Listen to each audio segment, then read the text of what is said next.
screen, start screaming. See anything? I'll see if anybody else has any comments. I have other comments, but I'll wait and see if anybody else has. And again, this is a discussion. This is not Tom having the solution. I mean, I'm bringing one possibility to the table, but I hope others have ideas on how we could solve this problem. This is Randy from UNC Greensboro. So we do have dance licensure, and I know it's not specific to dance, but I would appreciate an opportunity bringing this back to my team to explore other opportunities. So if that's a possibility for us to continue this conversation, other solutions might be surfaced. Absolutely. I think that's great.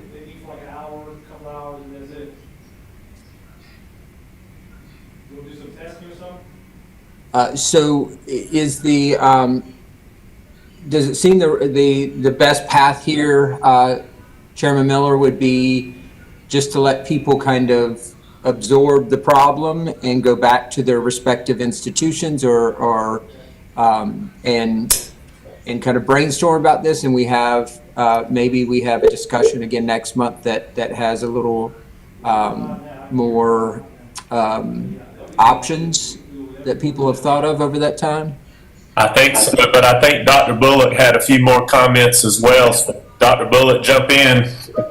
Okay, I just want to say a few more things. Thanks, Patrick. Sure. So I would appreciate that Randy and whoever else has dance programs as an example, maybe could have those meetings of the mind where they could say, these are some things that we think we could do to help out this as an example that could be then applied to other things, right? And I would like for Randy, I would suggest that possibly some type of competency base or partnership with the school district to get some of the competencies needed around methods might be helpful. So kind of thinking a bit out of the box in terms of what might be helpful.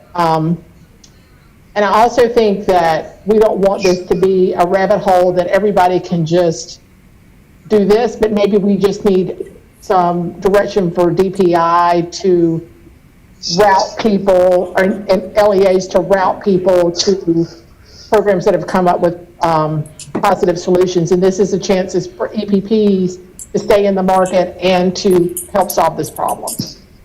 I don't think that really helps with our solution, but I look forward to Randy's innovative ideas with his team, whomever else, and maybe UNC Charlotte also that might have dance, whomever else is on the table, which I'm sure would be happy to work.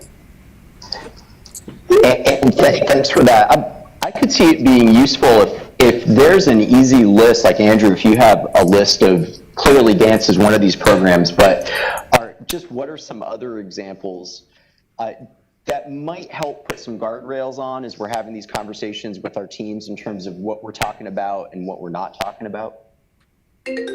Sure, I'll get with Kim and we'll come up with some of the more remote areas and get you guys a list. That's great, thanks. Yep. So, Andrew, I think another way we could help everybody understand the issue is maybe if we, for these identified programs that don't have an online component and are sparsely offered across the state, maybe kind of indicating on a map where the EPP is, and then 50-mile radius from that, so we can see where the holes are across the state for these less commonly taught subjects. It doesn't have to be as elaborate as I'm making it sound, but well, that's just, yeah. I think it's really helpful if we could visualize where the gaps are and see who might be affected by this, and then from the LEA side of our committee here, are you experiencing any of these problems? Are we having difficulty getting folks in these less commonly taught areas licensed? And if you've got specific pain points that you could bring where there's some challenges, that would be helpful to this conversation as well. Tom, this is Glenda. You know, I think we can, it just depends on where you're at in the state, right? Yeah. As to the difficulty of it. I think we really, I'm sorry, I'm getting feedback. We really do need to work on adding more of these, you know, these areas like dance that really do not have as many options for our employees. Now, I'd say that there's not every district has a dance teacher. So, you know, that is different, but, you know, it really does, a lot of it just depends on the geography, you know, where it's located in the state as to the residency programs. And I think this last year and this year proves more than ever that we really need to be pursuing, and it sounds like the IHEs are doing that, programs that can allow teachers to get licensed through a residency model and virtually, as opposed to having to go in person. So, I mean, not really any other feedback other than it really is about your location most of the time.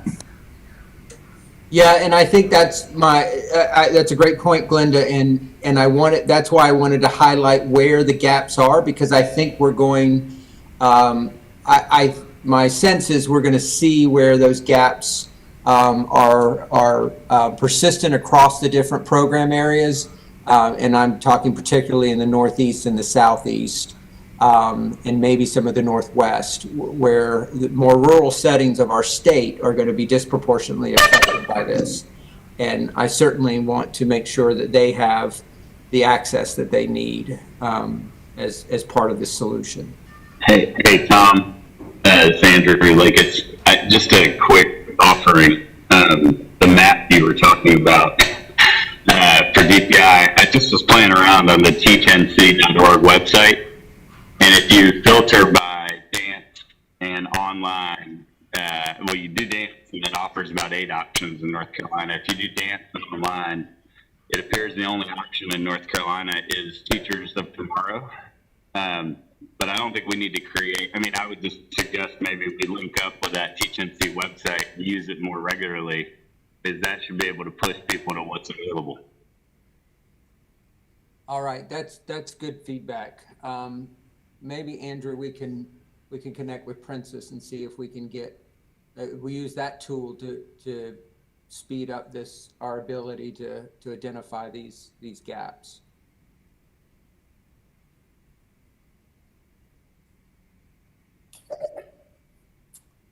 Other ideas?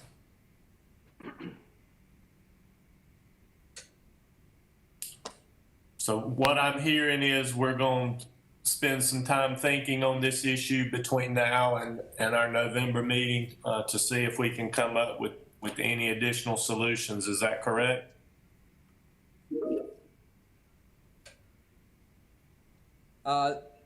That's great by me. Is that okay with the rest of the group? Sounds great to me. And DPI is going to also look and see exactly what the options are for these folks, mapped to what my friend Andrew Lakis just said, and come back with that information.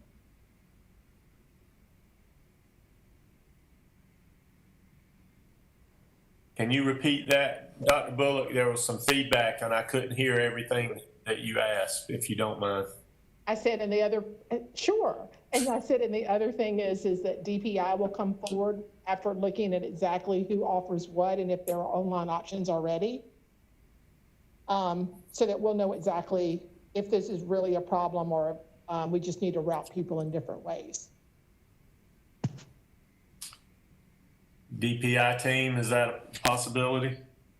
Yes, it is. We'll be ready for the next meeting on clarifying the issue. Okay. Are there any other questions or comments on this issue?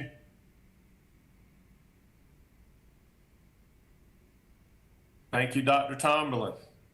We're going to get out in a half hour today.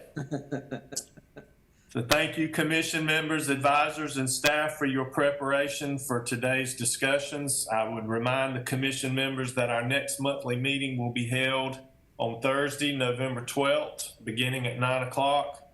We've now completed our meeting, and unless there's additional business at this time, I ask for a motion to adjourn. But before I take a motion, Dr. Evans, do you have specific instructions for subcommittee members?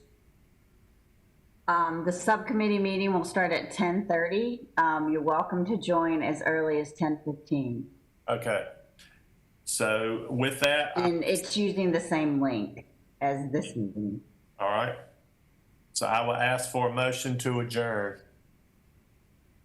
A motion. Thank you. Glenda, second. Thank you. We have a motion and a second to adjourn. All in favor, please say aye. Aye. We are adjourned. Thank you.